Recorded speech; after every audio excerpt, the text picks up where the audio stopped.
A man who built an empire so powerful that it stretched across continents. A man authorities called the most dangerous trafficker in the world. And somehow, a man who escaped from prison, not once, but twice.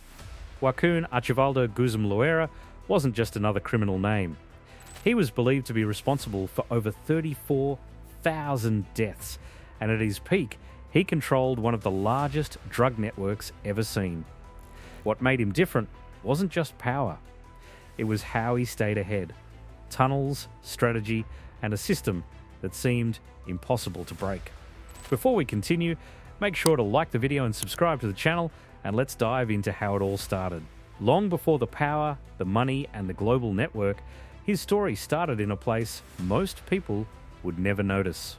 Joaquín Archibaldo Guzmán was born on 4 April 1957 in a small rural community called La Tuna in Sinaloa. Life there was harsh, his family was poor, and survival came before everything else. As a child, he sold oranges just to help out, and by the time he reached 3rd grade, he dropped out of school completely. At home, things were even tougher. He endured constant physical abuse from his father. Many times, he had to step in to protect his younger siblings, even if it meant taking the punishment himself. With almost no opportunities around him, the environment slowly pushed him toward one path. In that region, growing opium poppy was common. During harvest seasons, he and his brothers would hike through the hills, cutting poppy buds and stacking them in kilos before they were sold in nearby towns. By the age of 15, he had already started his own marijuana plantation with his cousins, trying to take control of his situation. That was the moment things changed. He wasn't just surviving anymore, he was learning how to build something bigger. And once he stepped out of that small village, he didn't just enter the drug trade, he started learning how to control it. By the late 1970s, he was no longer just a kid trying to survive. He had stepped into a world where power moved quietly and mistakes were not forgiven. Joaquín Archibaldo Guzmán began working closely with Héctor Palma Salazar, one of the rising figures at the time. His job was simple at first, but critical.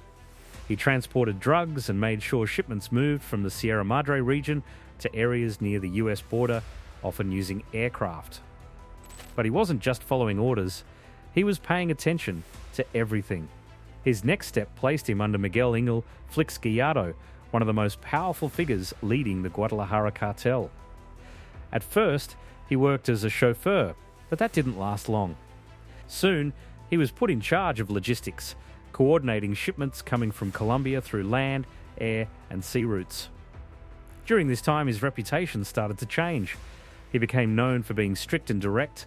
If a shipment failed or arrived late, he handled it without hesitation. People around him quickly understood one thing: crossing him was not an option. This period shaped everything. He wasn't just moving products anymore, he was learning how to control routes, people, and entire operations. But when his boss fell, Chapo didn't collapse with the system, he rebuilt it in his own image. Everything shifted in 1989. When Miguel Flix Gallardo was arrested, the structure of the entire network broke apart. What followed wasn't chaos, it was a quiet division of power. Different groups took different territories, and Joaquín Archibaldo Guzmán secured some of the most critical routes. He was placed in charge of key border crossings like Tecate, Mexicali, and San Luis Rio Colorado, connecting Mexico directly to the United States. But controlling routes wasn't enough. He started changing how the system worked. He introduced a method where shipments were split into smaller loads to reduce risk. At the same time, he pioneered the use of long underground tunnels near the border, allowing products to move across without being seen. These tunnels would later become one of his most effective tools. His operations quickly expanded.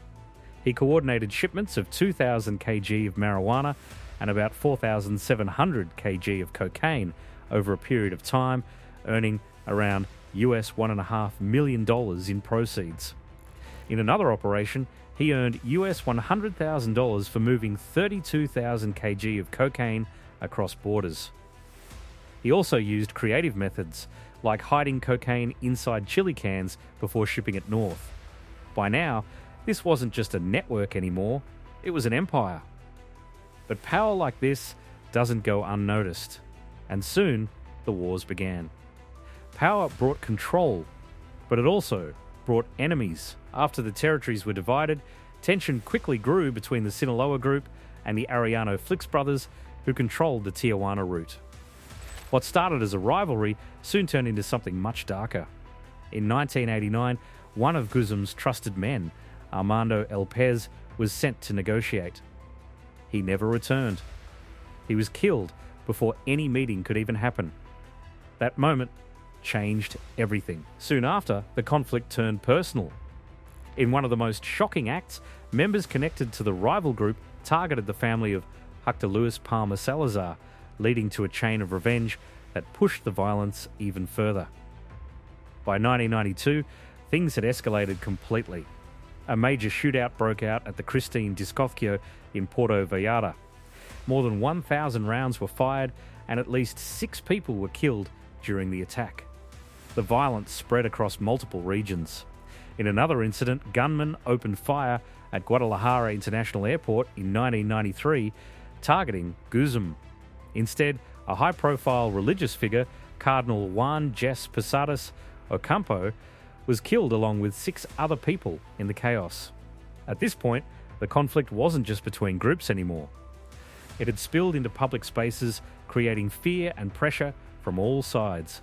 With bodies piling up and pressure building, the law finally caught up to him.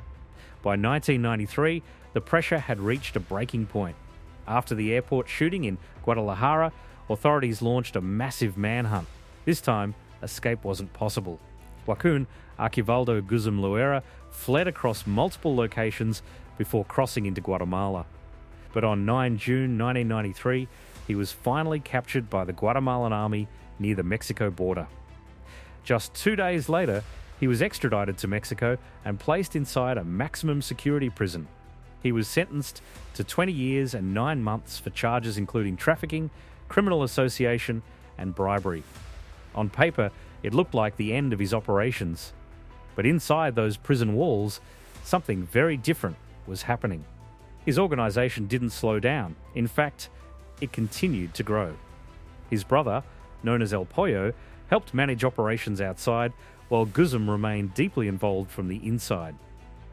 Large amounts of cash were brought into the prison, allowing him to influence guards and maintain control. Instead of isolation, he built connections.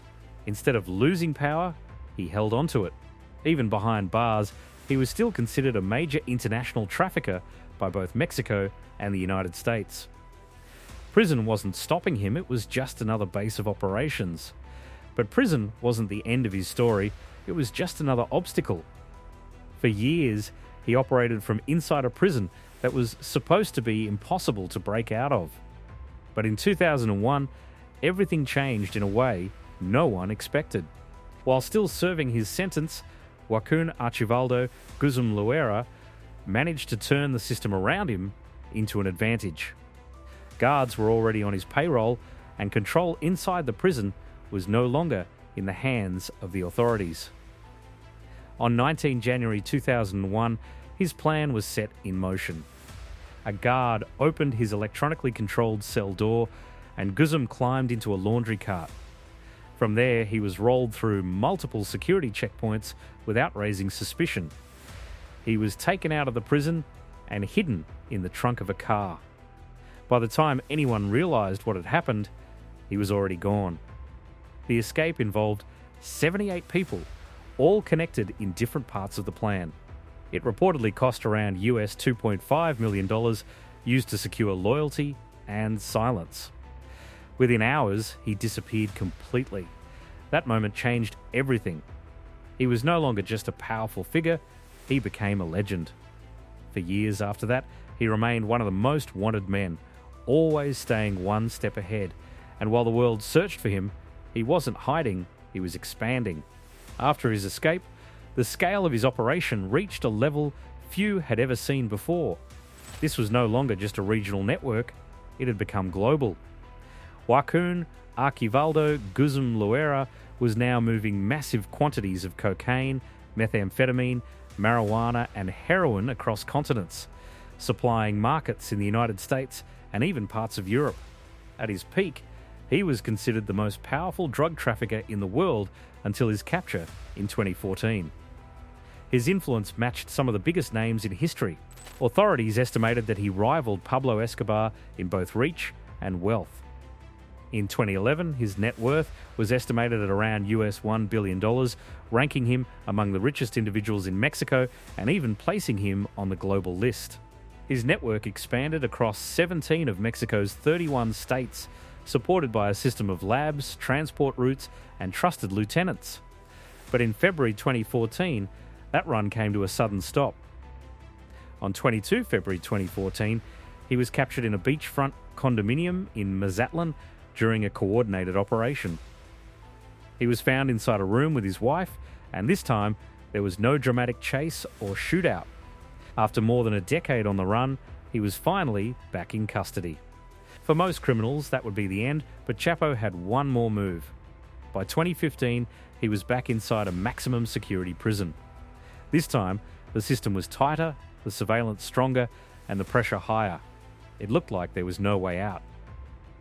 But on 11 July 2015, Joaquín Archibaldo Guzmán Loera proved everyone wrong again. He disappeared from his cell without a trace. The only blind spot in the entire cell was the shower area. When guards checked, he was gone.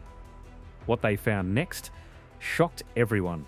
A tunnel stretching about 1.5 km, built 10 metres underground, complete with lighting, air systems, and even a motorcycle to move through it. This escape triggered a nationwide manhunt. Airports were locked down, checkpoints were set up, and an international alert was issued. A reward of about $60 million MXN was announced for information leading to his capture. For months, he stayed hidden again. But this time, the pressure never eased.